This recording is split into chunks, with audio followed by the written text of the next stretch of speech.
Yo mga idol, musta? Mandrigma Sports TV nga pala. Ating usapan, Barangay Nibra, Mikey Williams pumirma na sa upunan ng Barangay Nibra at L.A. Tenorio tutuluyan na magre-retiro sa Ginebra. Pero bago nung nga yan, kung bago pala sa aking channel, huwag mong kalimutan mag-subscribe at click ang notification bell para like kang updated sa tinitisa upload natin.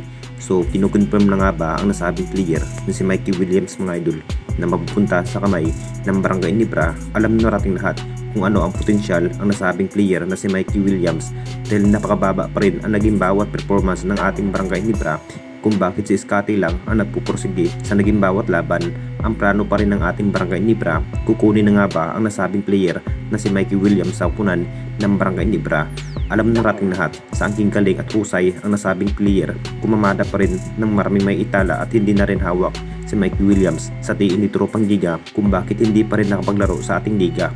Binalak na rin ng ating Barangay Nibra kukunin ang nasabing player dahil hindi na natin alam, baka pumirma na pala ang nasabing player. Kung titignan nating lahat, masasabing mapaplakas na nga ang naging pwersa ng ating Barangay Nibra kapag si Mikey Williams ang magdadala sa opensiba. Siya rin ang dahilan noong naglalaro pa si Mikey Williams sa kamay ng tiin ni Tropang Giga. Nakapagdesisyon na rin ang nasabing player, baka maglalaro na rin sa upunan ng Jinkings. Magugulat pa rin ang lahat dito mga idol sa naging balita para sa upunan ng Barangay Nibra na may bagong star player na naman ang kanilang idadagdag sa lineup. At dito na naman tayo sa isa pa nating balita, L.A. Tenorio tutuluyan na nga ba na magre-retiro sa upunan ng Barangay Nibra. Alam na nating lahat, masasabing inamin na rin ang veterans player na si L.A. Tenorio na magre-retiro na rin sa upunan ng Barangay Nibra ngayong taon dahil nagkaedad na rin ang nasabing player na si L.A. Tenorio. Maiiba na nga ba ang magiging sistema kapag mawala ang isang L.A. Tenorio sa upunan ng Barangay Nibra? Isa na rin si L.A. Tenorio sa mahusay at napaka-energetic na player na naging factor rin sa bawat laban ang isang L.A. Tenorio. Talagang kapag mabibigyan ng mahabang playing time ni Coach Tim. Pero sa ngayon na nga lang po, magre-retiro na rin ang nasabing player dahil inanunsyo na nga rin opisyal ng papalitan na mas batang player itong si L.A. Tenorio. Naghahanda na rin ang kupunan ng Barangay Nibra kung hugot pa rin ng bagong player na parang papalitan na nga ang veterans player na si L.A. Tenorio.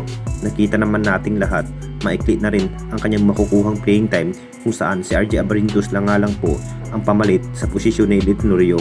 Marami pa rin ang nasasabi mga idol na parang napahina na rin ni L.A. Tenorio dahil 5 points lang ang kanyang average sa buong laban.